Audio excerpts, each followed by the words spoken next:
بسم اللہ الرحمن الرحیم۔ یا اللہ تیرا شکر کہ تو نے آج کا دن دکھایا، مولا کریم ہمارے آج کے دن کو گزشتہ دن سے بہتر کر دینا۔ آج ہم کیلنڈر کے ایک بظاہر عام سے دن 12 اکتوبر پر ایک گہری نظر ڈال رہے ہیں۔ یہ سال کے 365 دنوں میں سے بس ایک دن لگتا ہے نا؟ لیکن جب ہم نے مختلف ذرائع دیکھے، خاص طور پر انگریزی اور اردو ویکیپیڈیا، تو اندازہ ہوا کہ نہیں، یہ تاریخ تو بھری پڑی ہے اہم واقعات سے، صدیوں پر محیط دنیا بھر کے واقعات۔ تو آج کی اس گفتگو کا مقصد صرف ایک لسٹ سنانا نہیں ہے، بلکہ ان ذرائع کی روشنی میں کچھ خاص واقعات، پیدائشوں، وفات، ان سب کو دیکھ کر یہ سمجھنا ہے کہ بھئی 12 اکتوبر کی تاریخ میں آخر ہے کیا۔ آئیے ذرا گہرائی میں اترتے ہیں۔ بالکل، اور یہ ہمیشہ ہی بڑا دلچسپ ہوتا ہے، آپ ایک تاریخ کو لیں اور اس سے جڑے وہ مختلف دھاگوں کو کھینچیں۔ مطلب ایک ہی دن کہیں کوئی نئی دریافت ہو رہی ہے، کہیں کوئی بڑی سیاسی تبدیلی آ رہی ہے، کہیں کسی تہوار کی بنیاد رکھی جا رہی ہے، تو کہیں کوئی افسوسناک واقعہ پیش آ رہا ہے۔ آج کوشش یہی ہوگی کہ ان واقعات کو صرف بتائیں نہیں، بلکہ ان کا پس منظر کیا تھا، ان کے اثرات کیا ہوئے، جیسا کہ ہمارے ذرائع ہمیں بتاتے ہیں، یا سمجھیں کہ تاریخ کے یہ الگ الگ ٹکڑے مل کر کیا تصویر بناتے ہیں۔ ٹھیک ہے، تو شروعات کرتے ہیں ایک ایسے واقعے سے جو شاید اس تاریخ سے جڑا سب سے مشہور واقعہ ہے۔ 1492 میں اسی تاریخ کو کرسٹوفر کولمبس کی مہم کیریبین پہنچی، ایک جزیرے پر۔ مقامی لوگ اسے گواناہانی کہتے تھے، کولمبس نے اسے سان سیلواڈور کا نام دیا۔ دونوں ویکیپیڈیا مضامین میں اس کا ذکر ہے، اور اسے اکثر نئی دنیا کی دریافت کہا جاتا ہے۔ جی ہاں، یہ تاریخ کے دھارے کو بدلنے والے واقعات میں سے ایک ہے۔ اچھا، یہاں یہ بات اہم ہے، جیسا ذرائع میں بھی اشارہ ہے، کہ یہ تاریخ جولین کیلنڈر کی تھی۔ گریگورین تو بعد میں آیا، لیکن تاریخ سے زیادہ اہم ہے اس واقعے کی تشریح۔ اسے دریافت کہنا یہ خود ایک نقطہ نظر ہے، کیونکہ ظاہر ہے وہاں لوگ تو پہلے سے رہ رہے تھے۔ شاید زیادہ بہتر ہو کہ ہم اسے کہیں یورپیوں کا امریکہ سے سامنا۔ اس ایک واقعے نے تو خیر عالمی تجارت، نوآبادیات، یہاں تک کہ بیماریاں، خوراک، سب کچھ بدل دیا۔ اثرات آج تک ہیں۔ یہ واقعی ایک اہم نقطہ ہے، دریافت نہیں، سامنا۔ صحیح۔ اچھا، اب ذرا وقت میں بہت آگے آتے ہیں۔ ایک بالکل مختلف خطہ، مختلف سیاسی ماحول۔ پاکستان کی تاریخ میں بھی 12 اکتوبر ایک اہم دن ہے۔ 1999 میں اسی تاریخ کو، جیسا ہمارے ذرائع بتاتے ہیں، ملک کے army chief general Pervez Musharraf نے اس وقت کے وزیر اعظم میاں محمد نواز شریف کی منتخب حکومت کا تختہ الٹ دیا اور اقتدار سنبھال لیا۔ ذرائع یہ بھی کہتے ہیں کہ یہ بغیر خون خرابے کے ہوا۔ جی، یہاں جو بات اہم ہے وہ یہ کہ اس طرح کی سیاسی تبدیلیاں، چاہے وہ بظاہر پرامن ہی کیوں نہ ہوں، کسی بھی ملک کے جمہوری نظام، اس کے آئین، عالمی سطح پر اس کی پوزیشن، ان سب پر بہت گہرے اثرات ڈالتی ہیں۔ ویکیپیڈیا جیسے جو عوامی ذرائع ہیں وہ ان واقعات کا ایک بنیادی خلاصہ تو دے دیتے ہیں، جو اچھی بات ہے، لیکن تاریخ کو گہرائی میں سمجھنے والوں کے لیے یہ دیکھنا ضروری ہے کہ ایسے واقعات کو کیسے بیان کیا جاتا ہے۔ مطلب تختہ الٹنا، فوجی مداخلت، ایمرجنسی، یہ الفاظ خود معنی رکھتے ہیں، ہے نا؟ تو غیر جانبداری سے سمجھنے کے لیے مختلف زاویے دیکھنے پڑتے ہیں، اور یہ بھی کہ وقت کے ساتھ ان کی تشریح کیسے بدلتی ہے۔ بالکل، الفاظ کا انتخاب بہت اہم ہے۔ اچھا، چلیں سیاست سے ذرا ہٹ کر اسی تاریخ سے جڑا ایک بہت مشہور ثقافتی تہوار بھی ہے۔ 12 اکتوبر 1810 میونخ، جرمنی میں پہلا اکتوبر فیسٹ شروع ہوا، اور یہ اصل میں بویریا کے ولی عہد شہزادہ لوئس، جو بعد میں بادشاہ بنے، اور شہزادی تھیریز کی شادی کی تقریبات تھیں۔ یہ تو مجھے بھی نہیں پتا تھا۔ ایک مقامی جشن وقت کے ساتھ ساتھ بدلتے بدلتے ایک عالمی ثقافتی ایونٹ بن جاتا ہے۔ شروع میں تو یہ گھوڑ دوڑ تھی، کوئی زرعی نمائش، مقامی لوگوں کا میلہ تھا۔ پھر دھیرے دھیرے، خاص طور پر 19ویں صدی میں، یہ بیئر، روایتی لباس، میوزک، اس سب کا ایک بڑا تہوار بن گیا۔ آج تو یہ دنیا کے سب سے بڑے میلوں میں سے ایک ہے۔ لاکھوں لوگ جاتے ہیں۔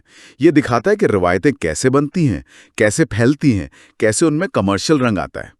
یہاں ایک سوال یہ بھی ہے کہ اس عالمگیریت میں وہ اصل مقامی رنگ کتنا باقی رہتا ہے۔ واقعی دلچسپ سوال ہے، روایتیں کیسے بدلتی ہیں۔ لیکن 12 اکتوبر کی تاریخ میں صرف جشن ہی نہیں، غم بھی ہے۔ 2002 میں انڈونیشیا کے جزیرے بالی پر کوتا کے علاقے میں 2 نائٹ کلبوں میں بم دھماکے ہوئے. بہت ہولناک واقعہ تھا.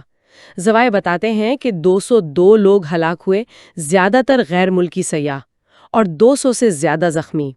اسے انڈونیشیا کی تاریخ کا بدترین دہشت گردانہ حملہ مانا جاتا ہے. بلا شبہ یہ ایک انتہائی افسوسناک واقعہ تھا.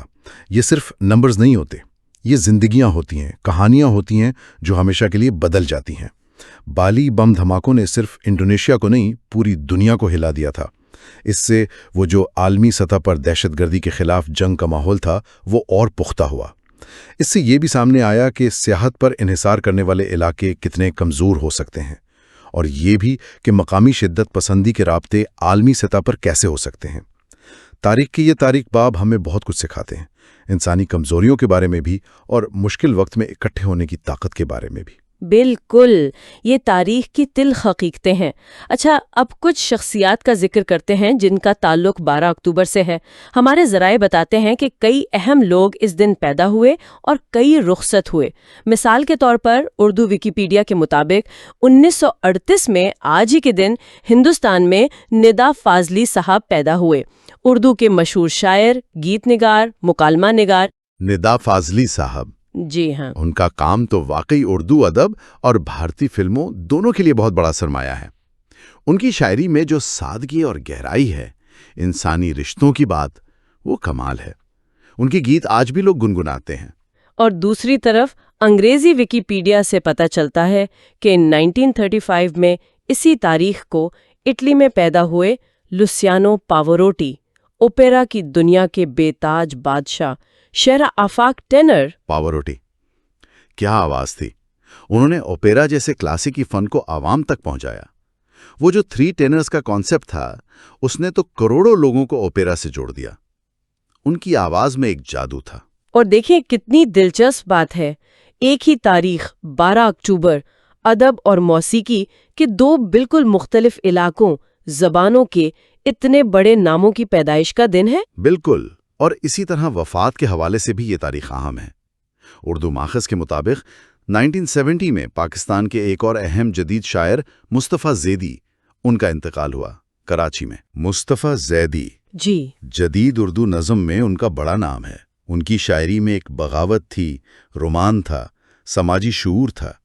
ان کی موت بھی کافی پر اسرار حالات میں ہوئی. اور انگریزی ذرائع سے کئی اور نام ملتے ہیں. 1870 میں امریکی خانہ جنگی کے مشہور کنفیڈریٹ جنرل رابرٹ ای لی، ان کا انتقال ہوا.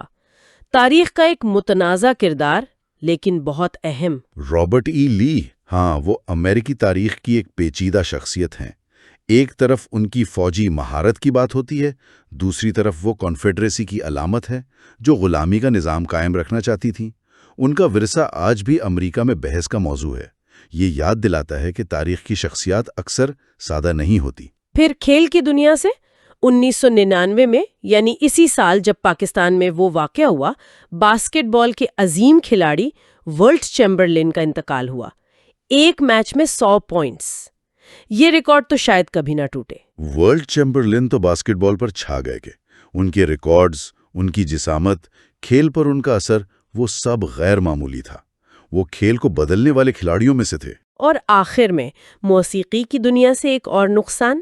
1997 میں امریکی گلوکار، نغمہ نگار جان ڈینور، ایک چھوٹے طیارے کے حادثے میں ان کی موت ہوئی. ان کے گیت ٹیک می ہومز، کنٹری روڈز، راکی ماؤنٹن ہائی کون بھول سکتا ہے. جان ڈینور کی موسیقی میں ایک خاص سادگی تھی، فطرت سے محبت، ایک امید. ان کی اچانک موت نے ان کے لاکھوں مداحوں کو بہت دکھ دیا تھا. تو یہ فہرست دیکھیں، ندا فاضلی، پاوروٹی، مصطفیٰ زیدی، رابرٹ ای لی، ول چیمبرلین، جان ڈینور. یہ دکھاتی ہے کہ ایک ہی دن 12 اکتوبر کیسے ادب، موسیقی، جنگ، کھیل، انسانی تجربے کے کتنے مختلف شعبوں سے جڑی اہم شخصیات کی زندگی کا آغاز یا اختتام بنا. تاریخ کا کینوس واقعی بہت وسیع ہے. اچھا، یہاں سے بات اور دلچسپ ہوتی ہے. کچھ بظاہر چھوٹی لیکن علامتی طور پر اہم چیزیں بھی اسی تاریخ سے جڑی ہیں. انگریزی ویکیپیڈیا بتاتا ہے کہ 1901 میں اسی دن امریکی صدر تھیوڈور روزویلٹ نے سرکاری طور پر صدارتی رہائش گاہ کا نام بدلا. پہلے اسے ایگزیکٹو مینشن کہتے تھے، انہوں نے اسے وائٹ ہاؤس کر دیا۔ یہ تو ایک معمولی بات لگتی ہے۔ بظاہر معمولی ہے، لیکن یہ ایک بڑا ہوشیار علامتی قدم تھا۔ وائٹ ہاؤس نام پہلے سے ہی لوگ استعمال کرتے تھے۔ یہ زیادہ سادہ تھا، زیادہ جمہوری لگتا تھا، یاد بھی آسانی سے رہتا تھا۔ روزویلٹ نے اسے سرکاری نام دے کر امریکی صدارت کی ایک پہچان کو اور پکا کر دیا۔ یہ دکھاتا ہے کہ سیاست میں بعض اوقات نام اور علامتیں کتنی اہم ہو جاتی ہیں۔ یہ صرف ایک عمارت کا نام نہیں رہا، یہ امریکی حکومت کی پہچان بن گیا۔ اور پھر 1960 میں ایک ایسا واقعہ ہوا جو سرد جنگ کی تاریخ کی ایک مشہور، بلکہ کچھ لوگ کہیں گے بدنام زمانہ تصویر بن گیا۔ اقوام متحدہ کی جنرل اسمبلی میں سوویت رہنما نکیتا کروشچیف نے فلیپینز کے مندوب کی تقریر پر غصے میں آ کر جو سوویت یونین پر تنقید کر رہے تھے، اپنا جوتا میز پر مارا۔ جی، یہ واقعی سرد جنگ کے ڈرامے اور نظریاتی ٹکراؤ کی علامت ہے۔ اگرچہ کچھ مورخین اس کی تفصیل پر سوال اٹھاتے ہیں کہ جوتا واقعی میز پر مارا تھا یا صرف رکھا تھا، لیکن اس کی جو تصویر بنی دنیا میں، وہ سوویت یونین کے ایک طرح کے اکھڑ پن اور امریکہ اور مغرب سے شدید دشمنی کی تھی۔ اقوام متحدہ جیسے سفارتی فورم پر یہ ایک انتہائی غیر معمولی حرکت تھی۔ اس نے اس وقت کی عالمی سیاست کا ٹیمپریچر بالکل واضح کر دیا تھا۔ یہ دکھاتا ہے کہ بین الاقوامی تعلقات میں کبھی کبھی جذبات اور ڈرامہ کیسے حاوی ہو جاتے ہیں۔ تو اس سب کا کیا مطلب نکالیں ہم نے 12 اکتوبر کے حوالے سے کولمبس کے سامنے سے بات شروع کی، پاکستان میں سیاسی تبدیلی دیکھی، اکتوبر فیسٹ کا آغاز، بالی کا سانحہ، ندا فاضلی اور پاوروٹی کی پیدائش، رابرٹ ای لی اور جان ڈینور کی وفات، وائٹ ہاؤس کا نام، خروشچیف کا جوتا۔ یہ تو تاریخ کے بہت سے رنگوں کا ایک مجموعہ ہے۔ بالکل۔ اگر ہم اسے بڑے تناظر میں دیکھیں تو 12 اکتوبر ہمیں یہی بتاتا ہے کہ تاریخ کوئی سیدھی لکیر نہیں ہے۔ یہ مختلف بظاہر الگ تھلگ نظر آنے والے واقعات، شخصیات، رجحانات، ان سب کا ایک پیچیدہ جال ہے۔ ایک ہی دن عظیم دریافتوں کا بھی ہو سکتا ہے اور تباہ کن سانحات کا بھی۔ یہ دن یاد دلاتا ہے کہ انسانی تہذیب ایک ہی وقت میں تخلیق بھی کر رہی ہوتی ہے اور تخریب بھی۔ ثقافتیں جنم بھی لیتی ہیں اور ٹکراتی بھی ہیں۔ ویکیپیڈیا جیسے ذرائع اپنی تمام خوبیوں اور خامیوں سمیت ہمیں اس قابل بناتے ہیں کہ ہم اس وسیع منظر کی ایک جھلک دیکھ سکیں۔ یہ ذرائع ہمیں یاد دلاتے ہیں کہ ماضی کبھی پوری طرح مرتا نہیں، وہ حال کو بناتا رہتا ہے۔ آج کی گفتگو کا خلاصہ یہی ہے کہ 12 اکتوبر کیلنڈر کے کسی بھی دوسرے دن کی طرح انسانی تجربے کی ناقابل یقین وسعت اور رنگا رنگی کا آئینہ ہے۔ عالمی تاریخ کے بڑے واقعات، قومی سیاست کے اہم موڑ، ثقافتی روایات کا ارتقاء، انفرادی زندگیوں کے عروج و زوال اور بین الاقوامی تعلقات کی ڈرامائی جھلکیاں، یہ سب اس ایک تاریخ کے کینوس پر موجود ہیں۔ سے ملی معلومات کو جب ایک ساتھ دیکھتے ہیں تو ہمیں یہ سمجھنے میں مدد ملتی ہے کہ تاریخ کتنی پہلودار ہے اور کس طرح مختلف واقعات ایک دوسرے پر اثر انداز ہو سکتے ہیں، چاہے وہ ہزاروں میل یا سینکڑوں سال دور ہی کیوں نہ ہوں۔ اور یہ واقعی سوچنے پہ مجبور کرتا ہے کہ آج کا دن، ہمارے زمانے کا 12 اکتوبر، آنے والی نسلوں کے لیے کیا معنی رکھے گا۔ آج کے کون سے واقعات، جنہیں ہم شاید ابھی ٹھیک سے سمجھ بھی نہیں پا رہے، مستقبل کے مورخین کے لیے اہم بن جائیں گے؟ کیا وہ ہمارے آج کے فیصلوں کو، ہماری کامیابیوں اور ناکامیوں کو بالکل مختلف نظر سے دیکھیں گے؟ شاید تاریخ کا سب سے بڑا سبق یہی ہے کہ یہ مسلسل لکھی جا رہی ہے اور ہم سب جانے انجانے میں اس کے کردار ہیں۔ تاریخ کا سفر واقعی ہمیشہ جاری رہتا ہے۔ اس کے ساتھ ہی اظہر نیاز کو اجازت دیجیے۔ اللہ تعالیٰ آپ کو خوشیاں عطا فرمائے اور خوشیاں تقسیم کرنے کی توفیق عطا فرمائے۔